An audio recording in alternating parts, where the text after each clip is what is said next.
Hello बच्चों, आज हम वसंत भाग 2 के छठे चैप्टर को पढ़ेंगे, जिसका शीर्षक है रक्त और हमारा शरीर। यह पाठ एक निबंध है जिसके लेखक हैं डॉक्टर यतीश अग्रवाल। डॉक्टर यतीश अग्रवाल का जन्म 20 जून 1959 को बरेली, उत्तर प्रदेश में हुआ था। ये दिल्ली के सफदरजंग अस्पताल में वरिष्ठ चिकित्सक हैं। डॉक्टर अग्रवाल स्वास्थ्य एवं आयुर्विज्ञान साहित्य के प्रमुख रचनाकार हैं। इनकी रचनाएं राष्ट्रीय हिंदी अंग्रेजी पत्र पत्रिकाओं में छपती रही हैं। इनकी कुछ प्रमुख रचनाएं हैं जटिल रोग सरल उपचार, खिले मातृत्व गूंजे किलकारियां, चोट लगने पर इत्यादि। इन्हें 2003 में शिक्षा पुरस्कार और 1999 में राष्ट्रीय विज्ञान पुरस्कार से नवाजा जा चुका है। यह पाठ एक प्रसिद्ध निबंध है जिसमें रक्त यानी खून के बारे में विस्तार से बताया गया है।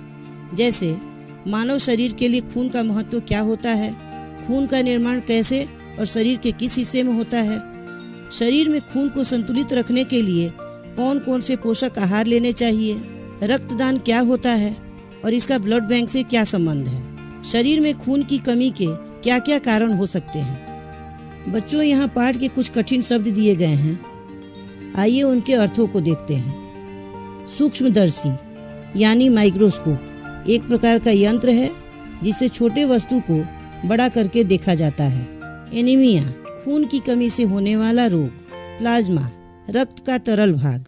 प्लेटलेट्स रक्त का वह भाग जिसमें लाल, सफ़ेद और बिना रंग के कण होते हैं। बालूशाही एक प्रकार की मिठाई। अवतल किनारों से मोटे तथा बीच से पतले। ब्लड बैंक खून का बैंक। तो आइए बच्चों, पाठ को शुरू करते हैं। दिव्या अनिल की छोटी बहन है। यूं तो वह बचपन से ही बहुत कमज़ोर है, लेकिन कुछ दिनों से उसे हर समय थकान महसूस हो रही है। किसी भी काम में उसका मन नहीं लगता। भूख भी पहले से कम लग रही है। अनिल उसे लेकर अस्पताल गया, जहां डॉक्टर ने उसे खून की जांच कराने की सलाह दी और कहा कि हो सकता है खून की कमी हो।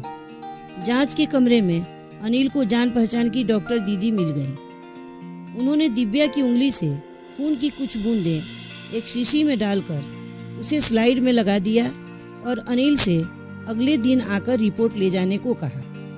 अगले दिन अनिल रिपोर्ट लेने गया तो डॉक्टर ने बताया कि दिव्या को एनीमिया है। एनीमिया का नाम सुनते ही अनिल उत्सुकता से पूछा, एनीमिया से आपका क्या मतलब है दीदी? डॉक्टर दीदी बोली, इसे समझने के लिए तुम्हें पहले रक्त के बारे में जानना होगा। फिर उन्होंने सूक्ष्मदर्शी यानी माइक्रोस्कोप के नीचे एक स्लाइड लगाई, उसे फोकस किया और बोली, देखो अनिल, देखने में लाल द्रव के समान दिखाई देने वाला यह रक्त भानुमति के पिटारे की तरह होता है। मोटे तौर पर रक्त के 2 भाग होते हैं। एक तरल भाग जिसे हम प्लाज्मा कहते हैं, दूसरा वह जिसमें छोटे बड़े कई तरह के कण होते हैं। कुछ लाल जिसे आरबीसी यानी रेड ब्लड सेल्स कहते हैं, कुछ सफ़ेद जिन्हें डब्ल्यूबीसी यानी वाइट ब्लड सेल्स कहते हैं, कुछ ऐसे जिनका कोई रंग नहीं, उन्हें बिम्बाणु यानी प्लेटलेट्स कहते हैं। ये सारे कण प्लाज्मा में तैरते रहते हैं। लाल रक्तकण का बनावट बालूशाही की तरह होता है। रक्त की एक बूंद में इनकी संख्या लाखों में होती है। 1 मिलीमीटर रक्त में 40 से लेकर 55 लाख तक लाल रक्तकण होते हैं। इन्हीं कणों के कारण रक्त का रंग लाल नजर आता है। यह लाल रक्तकण सांस के माध्यम से ली गई ऑक्सीजन को शरीर के हर हिस्से में पहुंचाने का काम करता है। इनका जीवन काल लगभग 4 महीने का होता है, परंतु ये सारे कण एक साथ नष्ट नहीं होते, बल्कि धीरे धीरे नष्ट होते हैं। तब तो ये कुछ महीनों में खत्म हो जाते होंगे? अनिल ने पूछा। तो डॉक्टर दीदी बोली, नए कण लगातार बनते रहते हैं और इन नष्ट हुए कणों का स्थान लेते रहते हैं। इन कणों का निर्माण करने वाली फैक्ट्री हमारे शरीर में ही मौजूद होती है। हड्डियों के बीच के हिस्सों में यानी मज्जा में इन कणों का निर्माण लगातार होते रहता है। इनके निर्माण के लिए प्रोटीन, लौह तत्व और विटामिन की आवश्यकता होती है, जो हमें पौष्टिक आहार जैसे हरी सब्जी, फल, दूध, अंडा आदि से मिलता है।